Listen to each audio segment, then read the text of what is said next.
नमस्कार, श्री गणेशाय नमः। जय श्री कृष्ण। मैं हूँ ओमकार शास्त्री। मैं यहाँ पर आपके सामने प्रस्तुत करने वाला हूँ कक्षा 9वीं की संस्कृत की पुस्तक के तीसरे पाठ धन्यौ तौ दात्री याचकौ। इस पाठ के भाषाभ्यास को पढ़ने वाले हैं। भाषाभ्यास में कुछ प्रश्नोत्तर वगैरह दिए गए हैं, उसको यहाँ पर हम लोग देखने वाले हैं। तो चलिए प्रारंभ करते हैं। पाठः तृतीयः। तृतीयः पाठः भाषाभ्यासः। वर्तन्तु ऋषिः कीदृशः आसीत्। वर्तन्तु ऋषि कैसे थे। वर्तन्तु ऋषिः अध्यापने निपुणः प्रकृत्या दयालुः च आसीत्। वर्तन्तु ऋषि पढ़ाने में निपुण थे और स्वभाव से दयालु थे। कौत्सेन कति विद्याः अधीताः। कौत्सेन कौत्स ऋषि के द्वारा कौत्स शिष्य के द्वारा कितनी विद्याएं पढ़ ली गई थीं। कौत्सेन 14 विद्याः अधीताः। कौत्स ऋषि के द्वारा 14 विद्याएं पढ़ ली गई थीं। कौत्सः कस्य शिष्यः आसीत्। कौत्सः वर्तन्तोः शिष्यः आसीत्। कौत्स वर्तन्तु ऋषि का शिष्य था। कौत्सः किं कर्तुम् उत्सुकः आसीत्। कौत्स क्या करने के लिए उत्सुक था। कौत्सः गुरुवे दक्षिणां दातुम् उत्सुकः आसीत्। कौत्स गुरु के लिए दक्षिणा देने को उत्सुक था। वर्तन्तु केन कारणेन दक्षिणां न ऐच्छत। वर्तन्तु केन कारणेन दक्षिणां न ऐच्छत।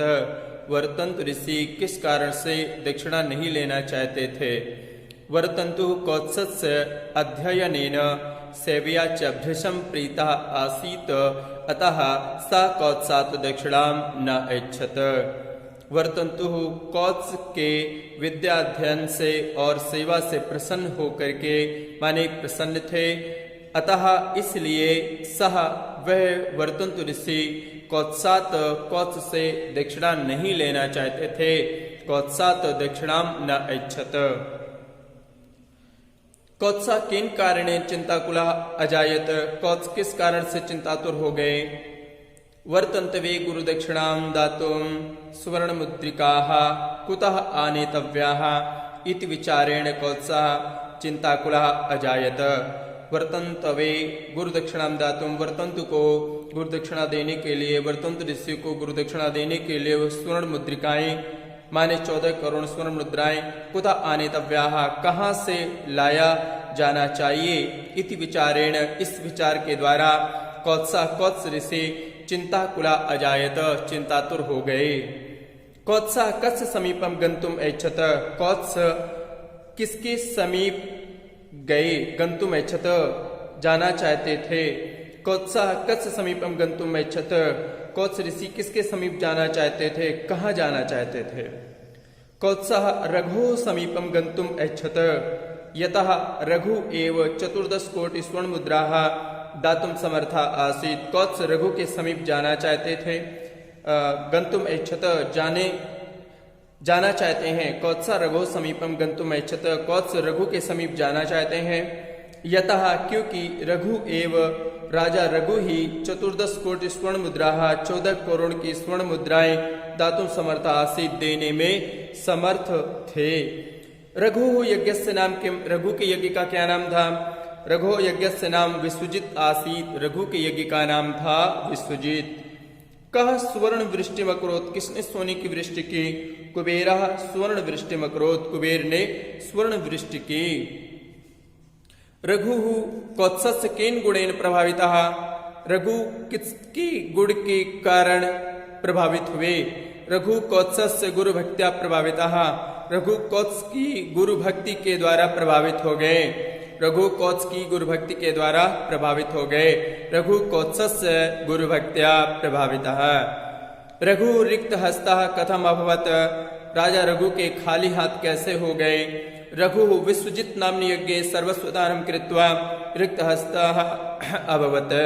रघु विश्वजित नामक यज्ञ में सब कुछ दान करके खाली हाथ हो गए। रघु भयात कुबेरा किम अकरोत्, रघु के भय से कुबेर ने क्या किया। रघु भयात कुबेरः रघु आक्रमणात् पूर्वं प्रभुताम सुवर्णवृष्टिम अकरोत्। रघु भयात, रघु के भय से कुबेर ने रघु आक्रमणात् पूर्वम, रघु के आक्रमण करने से पहले ही प्रभुताम बहुत सारे स्वर्ण वृष्टि मकरोत, सोने की वृष्टि कर दे। कौत्सस्य निष्प्रीताम कथम ज्ञायते, कौत्स की निष्प्रीता कैसे जानी जाती है। कौत्स की विरक्ति भाव, कौत्स का विरक्ति भाव कैसे पता चलता है। रघु सर्वस्व दातुम इच्छत, राजा रघु सब कुछ देना चाहते हैं, तथापि फिर भी कौत्सा केवलम 14 कोटि स्वर्ण मुद्रा, कौत्स केवल 14 करोड़ स्वर्ण मुद्राएं गुरु दक्षिणार्थम, गुरु जी की दक्षिणा के लिए आदातुम इच्छत, गुरु दक्षिणा के लिए लेना चाहते हैं। अनेन कौत्सस्य निष्प्रीताम ज्ञायते, इस तरह कौत्स का विरक्त भाव पता चलता है। प्रश्न निर्माणम कुरुत, प्रश्न का निर्माण करिए। वर्तन्तु अध्यापने निपुणः, वर्तन्तु कस्मिन् निपुणः। रघु कौत्सस्य भक्त्या प्रभावितः, रघु कस्य भक्त्या प्रभावितः। रघु तम आगमनस्य प्रयोजनम अपृच्छत, रघु तम कस्य प्रयोजनम अपृच्छत, रघु तम किम अपृच्छत। एक महत्वपूर्ण बात यहाँ पर बता रहे हैं। जिसके बारे में प्रश्न पूछा जा रहा है, जिसके बारे में प्रश्न पूछा जा रहा है, वह प्रश्नवाचक शब्द भी उसी शब्द के वचन, लिंग, विभक्ति के अनुसार लिखे जाते हैं।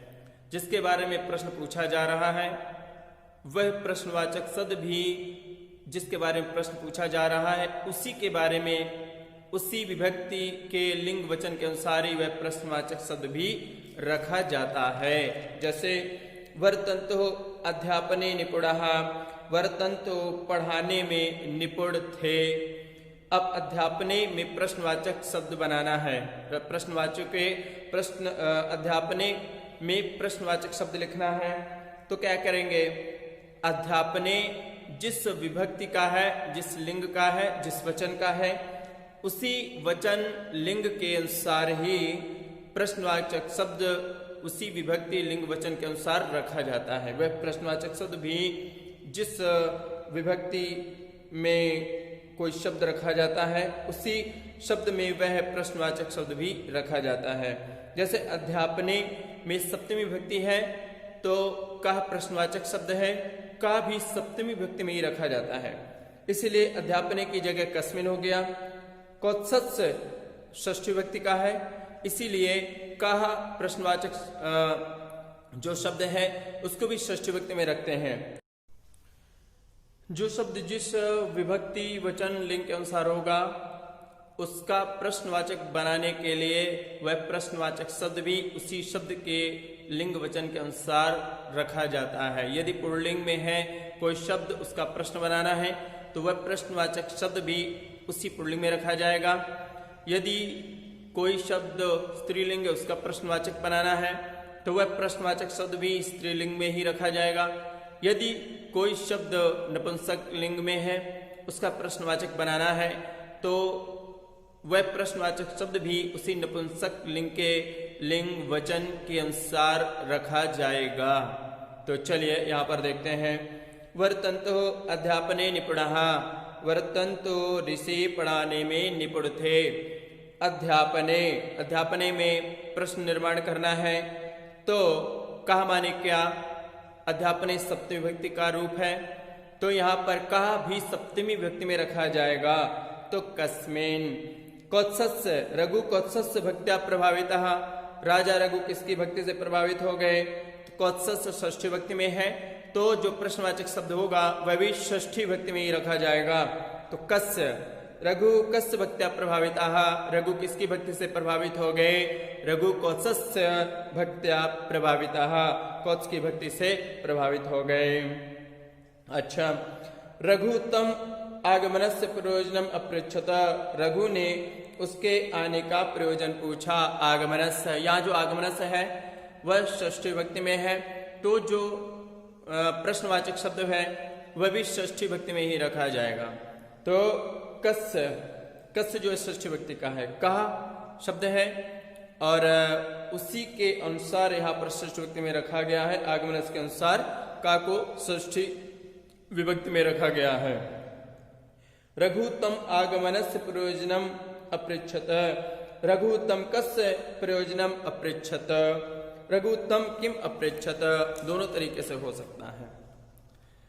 अच्छा, इसके बाद कहते हैं समूहेतरम पदम चिनुत लिखत चा। समूह से अलग पद को चुनिए, ढूंढिए और लिखिए। यज्ञ, यज्ञ क्रतुः सप्ततन्तुः यागः। विद्वान विज्ञः अभिज्ञः पटुः। कुबेर कुबेरः धनाधिपः धनदः। वर्षा वर्षा पर्जन्यः वृष्टिः। याचक याचकः मार्गणः वनीयकः। दृष्टि माने नजर। वर्तन्तु एक नाम है। अज्ञः नासमझ। यागः यज्ञ। विरुद्धार्थक शब्दम लिखत, विपरीत शब्दों को लिखिए। प्रभुतम समीपम, प्रभुतम का विपरीतार्थक होता है अल्पम। प्रभुतम माने बहुत, अल्पम माने थोड़ा, समीपम माने पास, दूरम माने दूर। वाक्यम शुद्धम लिखत, वाक्य को शुद्ध तरीके से लिखिए। अहम मुद्राः गुरुम दातुम ऐच्छत। अहम मैं मुद्राएं गुरु को देना चाहता हूं। तो यहां पर जो गुरुम है तो उसमें चेंज करना, उसमें बदलना है। क्या बदलना है? जब भी किसी को कोई चीज दी जाती है वह चतुर्थी विभक्ति में होता है। देखो, वैसे जब भी किसी को कोई चीज दी जाती है वह तीन तरीके से दी जाती है और तीनों में अलग अलग विभक्ति का प्रयोग होता है। जब किसी सम्माननीय व्यक्ति को कोई चीज दी जाती है, हमेशा के लिए दी जाती है, तो वहां पर चतुर्थी विभक्ति का प्रयोग होता है और यहां पर चतुर्थी विभक्ति का ही प्रयोग किया गया है। यहां पर जो पूछ रहा है वह चतुर्थी विभक्ति के लिए ही पूछ रहा है। ठीक है, समझने के लिए है। जब भी किसी को कोई चीज दी जाती है वह तीन तरीके से दी जाती है। एक तो सम्माननीय व्यक्ति के लिए दी जाती है, तो वहां पर चतुर्थी विभक्ति का प्रयोग होता है। जब कोई चीज अशिष्ट व्यक्ति के लिए दान की जाती है, जो व्यक्ति सम्माननीय नहीं है, अगर उसको कोई चीज दी जाती है तो वहां पर तृतीय विभक्ति का प्रयोग होता है। और जब किसी को कोई चीज कुछ समय के लिए दी जाती है तो वहां पर द्वितीय विभक्ति का प्रयोग होता है। सम्माननीय व्यक्ति कौन कौन हो सकते हैं? गुरु, ब्राह्मण, पिता, कोई भी हो सकता है, लेकिन वह सम्माननीय होना चाहिए। और महत्वपूर्ण बात यह है कि वह हमेशा के लिए दे दी जानी चाहिए, तो वहां पर चतुर्थी विभक्ति का प्रयोग होता है। अच्छा, अशिष्ट कौन हो सकता है? जैसे दासी हो सकती है, वैश्य हो सकती है, उसको देने के लिए क्या करते हैं? वहां पर तृतीय विभक्ति का प्रयोग होता है। उसके बाद जैसे धोबी को कपड़े दिए जा रहे हैं, वह हमेशा के लिए नहीं दिए जाते हैं, बल्कि धोकर के वापस दे देता है। तो वह जो कुछ समय के लिए किसी को दिया जाता है, कोई चीज कुछ समय के लिए जब दी जाती है, तो वहां पर क्या होता है? वहां पर द्वितीय विभक्ति का प्रयोग होता है। तो चलिए यहां पर हम देखते हैं। अहम मुद्राः गुरुम दातुम ऐच्छम। मैं मुद्राओं को गुरु को देना चाहता हूं। मैं मुद्राएं गुरु को देना चाहता हूं। तो देखो, यहाँ पर गुरु है, गुरु में द्वितीय विभक्ति लगी हुई है। यहाँ पर गुरु को दिया जा रहा है, गुरु को दान किया जा रहा है, गुरु को दान करना चाहता है, तो गुरु को देना चाहता है, इसलिए गुरु में चतुर्थी विभक्ति का प्रयोग होगा। तो क्या होगा? अहम मुद्राः गुरवे दातुम ऐच्छम। मैं गुरु को स्वर्ण मुद्राएं देना चाहता हूं। इसके बाद वर्तन्तु कौत्सम अकथयत। वर्तन्तु कौत्स से बोले। यहां पर देखो, जो जिसके लिए कहा जा रहा है, इसमें जो मुख्य कर्ता होता है उसमें अगर कोई भी विभक्ति हो तो उसमें ज्यादातर द्वितीय अभिहित का प्रयोग होता है। लेकिन जब कर्ता के अलावा किसी के लिए कोई बात की जा रही है, किसी के लिए कुछ कहा जा रहा है, तो वहां पर वह चतुर्थी विभक्ति का ही प्रयोग होता है। तो वर्तन्तु कौत्सम अकथयत, वर्तन्तु कौत्स के लिए बोले, वर्तन्तु कौत्स के लिए बोले, तो क्या होगा, वर्तन्तु हो कौत्साय अकथयत, यहां पर चतुर्थी विभक्ति का प्रयोग हुआ है। माने कर्ता को छोड़कर के अगर किसी अन्य में कोई विभक्ति लगी हो और कथ धातु हो तो वहां पर चतुर्थी विभक्ति का प्रयोग होता है। इसीलिए यहां पर हो गया क्या, कौत्साय अकथयत, वर्तन्तु कौत्साय अकथयत, वर्तन्तु कौत्स ऋषि से, वर्तन्तु ऋषि कौत्स से बोले। पाठात उकारांत नामानि विशेषणानि च चित्वा लिखत, पाठ से उकारांत नामानि विशेषणानि, उकारांत नामों के विशेषणों को चुन करके छांट करके लिखत लिखिए। उकारांत नामानि, उकारांत का नाम कौन कौन से हैं, वर्तन्तु वर्तन्तु, बटु बटु, गुरु गुरु, रघु रघु। उकारांत विशेषण कौन कौन से हैं, दयालु, ये उकारांत विशेषण है। पूर्व काल वाचक त्वंत प्रत्यय, पूर्व काल वाचक ल्यवंत प्रत्यय, हेत्वर्थक तुमुन प्रत्यय। त्वंत प्रत्यय किसे कहते हैं, जिस शब्द के अंत में त्वा हो उसे त्वांत प्रत्यय कहते हैं। लप प्रत्यय किसे कहते हैं, जिस शब्द के अंत में या हो उसे लप प्रत्यय कहते हैं। माने उपसर्ग के बाद धातु हो, धातु के बाद या हो तो वहां पर लप प्रत्यय होता है।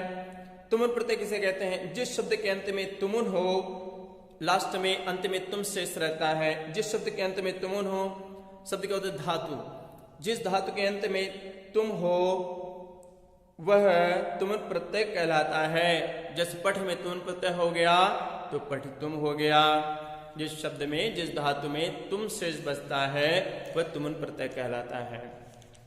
वर्ण विग्रह, वर्ण के विग्रह करिए। वर्ण विग्रह कहने का अर्थ यह है कि किसी भी वर्ण का जो अक्षर है, स्वर है, एक एक मात्रा तक उसको अलग लिखना विग्रह कहलाता है। चाहे वह वर्ण विग्रह हो, वर्ण का एक एक अक्षर अलग लिखना वर्ण विग्रह कहलाता है, वर्ण विग्रह कहलाता है। प्रकृत्या प र अ क रि द या आ, प्रकृत्या। दक्षिणाम द अ क श, क्ष जो है ना, क श मिलके क्ष बनता है। द अ क श ई इड़ा आ म, दक्षिणाम। क्रिया और लकार, इसको देखते हैं।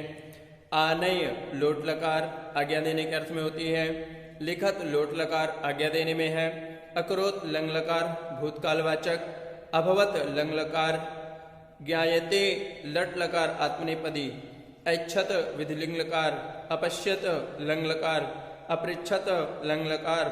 अवदत लंग लकार। कुरु लोट लकार। कुरुत लोट लकार। अकथयत लंग लकार। अयच्छत लंग लकार। इच्छामि लट लकार। आने आने लोट लकार। अगच्छत लोट लकार। करोमि लट लकार। अभिलषामि लट लकार। अभवताम लंग लकार। विशेषणानि विशेष्याणि। दयालुः वर्तन्तुः। विनयशीलः कौत्सः। एतावती ही कौत्सः। एतावती ही स्वर्णमुद्राः। मेधाविनः बटवः। कस्मिंश्चित् तपोवने। मेधाविनः बटवः। उत्सुकः कौत्सः। चिंताकुलः कौत्सः। एतावती ही मुद्राः। अशेषम धनम। निस्पृहः कौत्सः। यहाँ पर महत्वपूर्ण बात यह है कि जो विशेषण होता है वह विशेष के अनुसार होता है। विशेष कर्ता भी हो सकता है, कर्म भी हो सकता है। तो जो विशेषण होता है वह विशेष के अनुसार होता है, अर्थात विशेष जो शब्द है वह जिस विभक्ति, जिस लिंग, जिस वचन में होगा, विशेषण शब्द भी उसी लिंग, उसी वचन, उसी विभक्ति में होता है। तो सबसे अच्छा पहचान करने का तरीका यही है कि विशेष जिस विभक्ति, जिस लिंग, जिस वचन में होता है, विशेषण भी उसी लिंग, उसी विभक्ति, उसी वचन में होते हैं। तो आपको ये छांट कर देखना है कि कौन सा विशेष शब्द विशेषण से मिल रहा है, उसको उसी के सामने लिखना है। तो यहाँ पर हमने सामने करके लिखा हुआ है, लेकिन पहचानने का यही तरीका है। विशेषण विशेषण जो शब्द होता है, विशेष जो शब्द होता है, वह जिस विभक्ति, जिस लिंग, जिस वचन में होता है, विशेषण शब्द भी उसी लिंग, उसी विभक्ति, उसी वचन में होते हैं। तो चलिए यहाँ पर हम पढ़ते हैं। दयालु वर्तन्तु विनयशीलः कौत्सः एतावतीः स्वर्णमुद्राः मेधाविनः बडवः कस्मिंश्चित् तपोवने